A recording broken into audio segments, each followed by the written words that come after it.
arahan dari Bapak Uskup dan kita beri waktu untuk Bapak Uskup kira-kira 45 menit sampai 1 jam ke depan.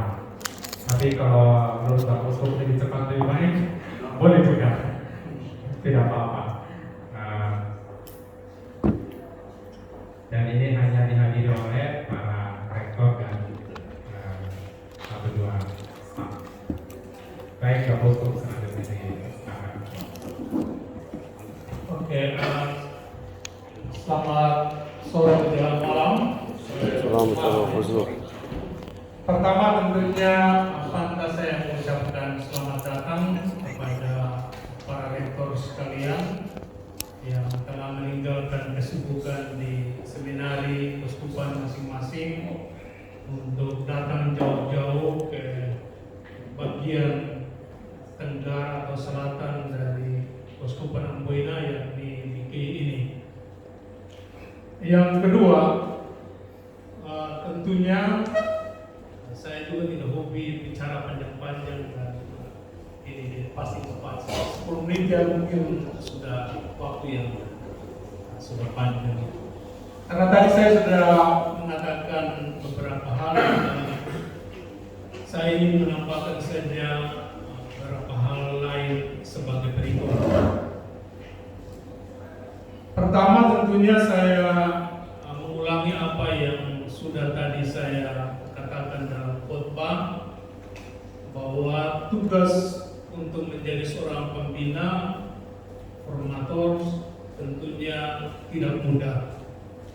Dan kalau ya mungkin di keuskupan yang ratusan imam seperti ini mungkin ya kalau mereka jujur mengatakan mungkin tidak sampai 5 yang punya kerinduan untuk berada di lembaga-lembaga seminari. Tetapi sebenarnya seminari tetap menjadi penting karena tadi bahwa kalau kita ingin melihat wajah keuskupan kita atau tarekat-tarekat di masa yang akan datang, maka ya, kita mau tidak mau harus fokus pada pembinaan di seminari tentunya. Karena itu dalam ya, kesulitan-kesulitan yang Anda hadapi di lembaga-lembaga pembinaan, tentunya yang pertama-tama harus menyadari bahwa ya, Tuhan sendiri yang memilih Anda dari ya, puluhan ratusan imam di keuskupan itu untuk tugas yang berat ini. Dan sama seperti yang biasa dikatakan bahwa ya Tuhan pasti percaya bahwa Anda pasti bisa. Karena itu jangan meragukan diri Anda sendiri ketika mungkin ada halangan, ada ganjalan dalam pembinaan dan lain sebagainya. Jangan merendahkan, menyepelekan diri sendiri dalam arti seperti itu. Bahwa percaya bahwa justru disitulah Tuhan memproses Anda untuk semakin menjadi matang, semakin menjadi dewasa, semakin menjadi pembina yang handal bagi para calon imam di masa yang akan datang. Dan tentunya juga para uskup tidak sembarangan memilih Anda untuk bertugas di lembaga seminari. Karena di sana tidak hanya dituntut kemampuan intelektual, kemampuan memberikan dan transfer ilmu kepada anak didik atau subjek bina, tetapi lebih dari itu adalah memberikan contoh dan teladan kepada para seminaris. Dan justru disinilah kesulitan atau tantangan atau yang berat, bagian yang terberat dalam tugas sebagai seorang formator atau pembina. Karena memberikan contoh itu tidak mudah. tentunya ya mau tidak mau, kalau di paroki dan lain sebagainya mungkin Anda bisa bangun sesuka hati atau buat apa sesuka hati, tapi di lembaga pembinaan kan tidak bisa. Dari malam sampai pokoknya 24 jam Anda harus standby untuk apa saja yang diperlukan. Apalagi anak-anak zaman sekarang ini tidak mudah untuk kita membinanya.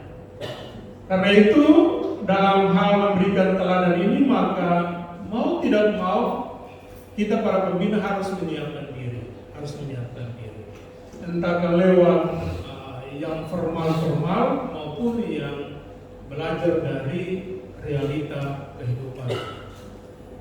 Karena itu memang ya saya menghendaki, khususnya di Keuskupan Amboina, saya menghendaki bahwa para formators yang waktu-waktu libur harus betul-betul dimanfaatkan untuk ya pergi kursus kah, 1 minggu kah, 2 minggu kah, dan lain sebagainya mengikuti program-program yang dibuat baik oleh SJ maupun oleh tarekat dan lain sebagainya untuk semakin ya mengatakan bahwa menambah ilmu lah dalam hal itu. Jadi ini yang hal yang pertama yang harus Anda sadari. Pertama sekali lagi, sadarlah bahwa Tuhan tak pernah salah memilih Anda untuk itu. Memang tugas berat, tapi Tuhan percaya bahwa Anda mampu untuk itu. Dan sekali lagi, tidak hanya sekedar mentransfer ilmu, tetapi lebih dari itu adalah yang paling berat adalah memberikan contoh. Karena itu pada momen ini Pak Usman Dagi tadi dalam misa di Stadion Marin sudah mengatakan apa yang Paus katakan kepada para imam, para diakon, para seminaris. Tapi malam hari ini saya ingin menggarisbawahi lagi apa yang Paus Fransiskus katakan, bahwa ada 3 hal penting yang harus ada dalam diri para formators, para imam, tentunya kita semua, para diakon maupun para seminaris. Pertama adalah sebenarnya bukan soal kemampuan, tapi kerelaan untuk mendengarkan. Jadi semua punya kesempatan, punya kemampuan untuk mendengarkan, terutama kecuali ada yang memang tidak, ya mungkin tuli dan lain sebagainya, tapi semua kan normal dalam arti bahwa kerelaan untuk mendengarkan. Dan mendengarkan itu tentunya pertama-tama kita mengajak para seminaris untuk mendengarkan Tuhan. Mendengarkan Tuhan lewat ya, khotbah, lewat pembinaan, tapi juga mendengarkan Tuhan lewat diam, meditasi-meditasi yang hendaknya tetap dipelihara, dilestarikan dalam lembaga-lembaga pembinaan. Dan sebenarnya di Ambon saya sudah mengatakan untuk adorasi dan lain sebagainya atau kunjungan sakramen Maha Kudus harus menjadi hal yang rutin atau utama dalam seminari-seminari. Karena disitulah kita akan mengajak diri kita untuk mendengarkan Tuhan dalam diam, mendengarkan Tuhan dalam diam. Karena itu mendengarkan ini akan menjadi menjadi latihan yang baik bagi para seminaris untuk belajar mendengarkan kita, tapi juga mendengarkan orang lain, dan nantinya akan menjadi imam untuk mendengarkan umat dan lain sebagainya. Karena kalau hal ini banyak orang di sana ini kan lebih banyak berbicara daripada mendengarkan. Padahal mendengarkan itu adalah cara terbaik untuk nanti berbicara dengan bijak.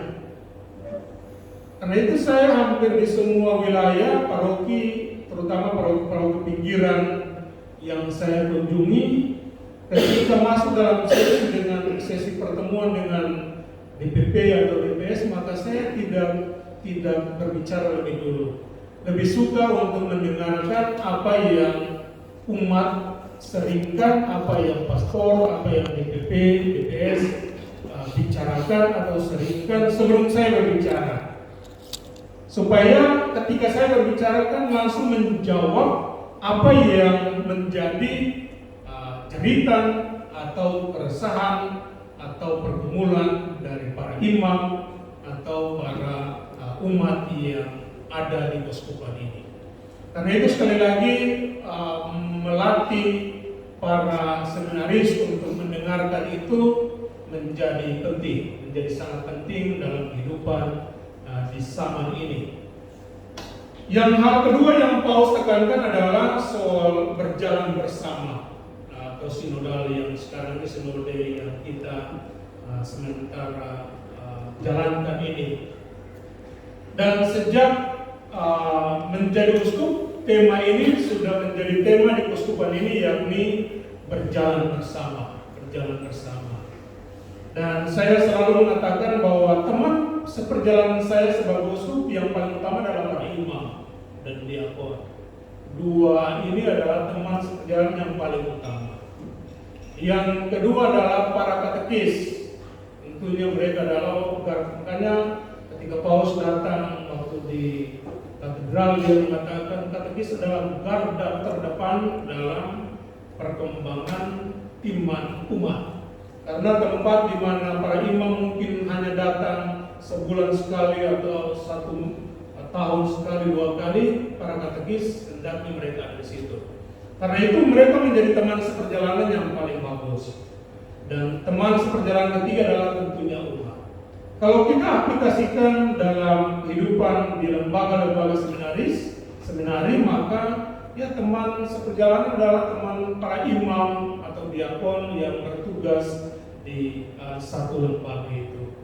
Dan ya kita mengatakan dengan jujur bahwa kesulitan terbesar kita para imam adalah ketika para imam hidup bersama dalam satu lembaga atau di satu paroki.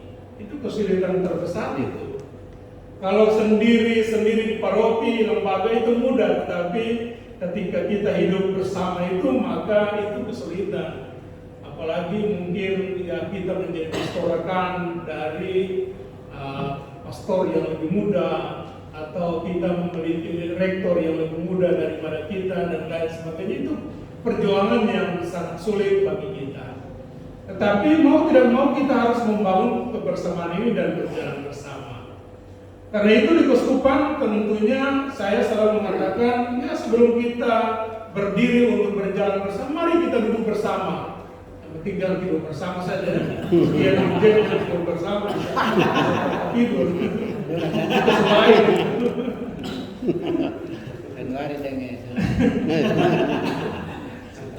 Jadi duduk bersama dalam arti sebelum kita ya melakukan sesuatu yang mesti duduk bersama supaya kita tahu ya isi hati kita masing-masing tentunya.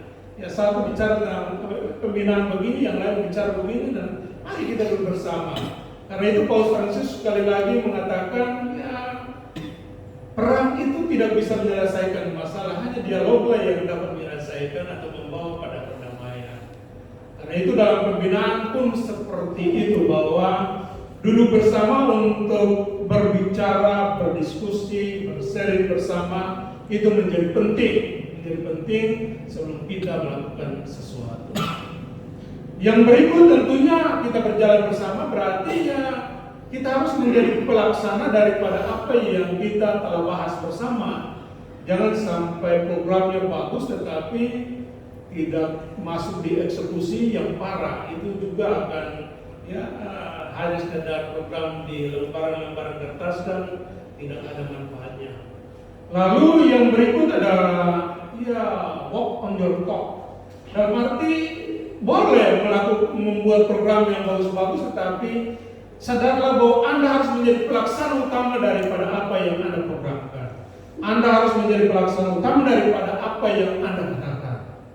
Kalau kita aplikasikan ke lembaga pembinaan, maka boleh ajak seminaris untuk berdoa, tetapi Anda harus menjadi pendoa, menunjukkan bahwa Anda harus dulu di kapel sebelum mereka masuk dan lain sebagainya.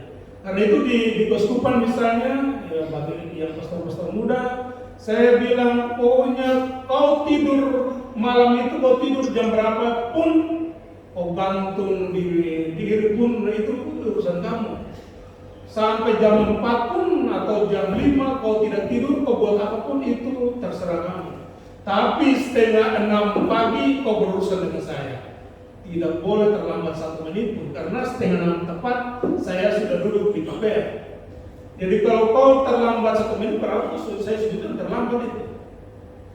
Karena itu ini yang paling penting. Saya bilang tadi, tidak mudah kita menjadi, justru di sini adalah pengorbanan. Tidak mudah kita menjadi contoh dan teladan ketika kita berada di lembaga sebenarnya. Dan ini sebagai uskup pun saya melakukan di Keuskupan kepada para diakon, kepada para imam, bahwa ibadah pagi mulai 1/4 jam 6, tapi waktu untuk meditasi 5:45 tepat sudah waktu meditasi. Maka saya harus memastikan bahwa saya harus ada di sana sebelum 5:30. 5:30 tepat, ya saya tinggal gambar, oh pastor ini terlambat, diakon ini terlambat dan lain sebagainya. Tapi itulah, disitulah makanya saya bilang tadi, selain menjadi contoh teladan itu sulit, tapi disitulah justru pengorbanan seorang rektor, seorang formator, seorang pembina nampak di sana. Jadi ini yang paling penting, bahwa kita harus menjadi contoh atau menjadi pelaksana utama atau pertama dari apa yang kita programkan, tapi terlebih apa yang kita katakan.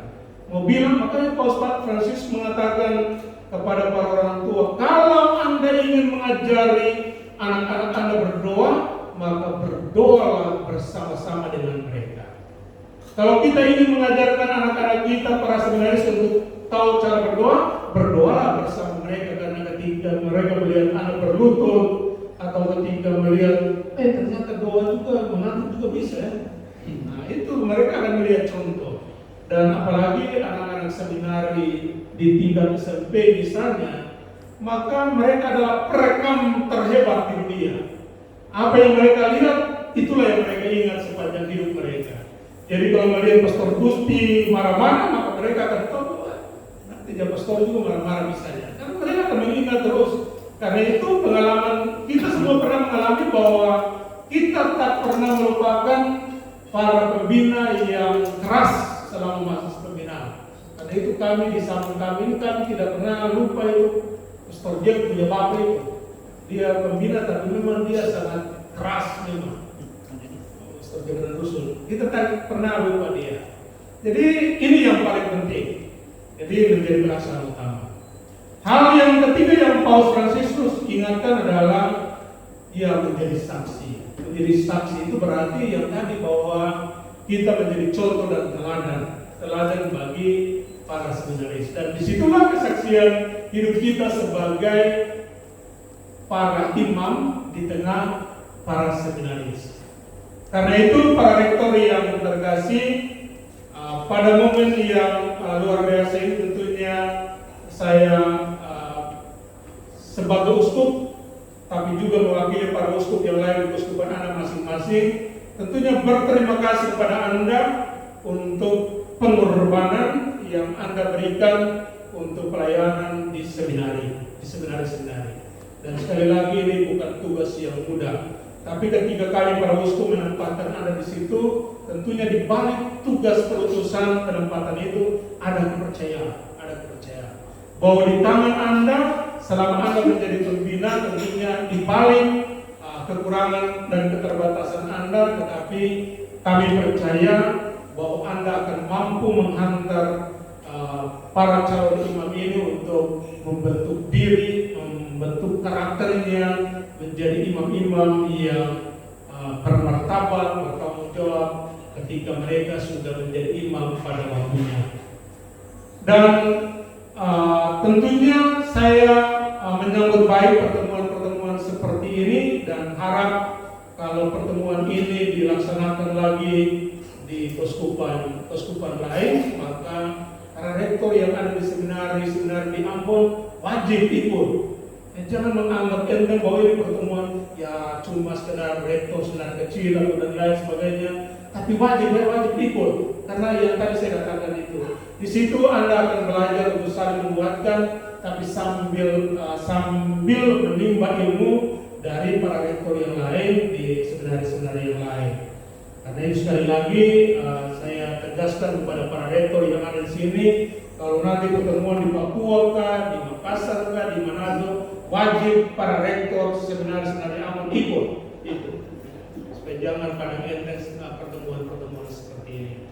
Dan akhirnya tentunya saya sebagai uskup merasa senang, merasa gembira bahwa kali ini Anda memilih Uskupan Amboina menjadi tempat untuk pertemuan Anda, apalagi di lokasi yang bagus ini dengan pantai ini. Semoga situasi ini juga membuat Anda semakin bersemangat dalam hari-hari pertemuan ini, sehingga ketika pulang nantinya akan membawa sesuatu penyegaran baru lagi bagi seminari-seminari yang atau para seminaris yang kepada Tuhan para uskup percayakan untuk menjadi formator. Nah, sekali lagi selamat beracara. Saya memang tidak lama karena esok harus berangkat, lusa harus ke Labuan Bajo, jadi langsung ke Labuan Bajo, transit di Jakarta saja langsung ke Labuan Bajo. Sekali lagi selamat, terima kasih untuk kehadiran, selamat beracara, semoga Tuhan memberkati Anda sekalian. Sekian, terima kasih.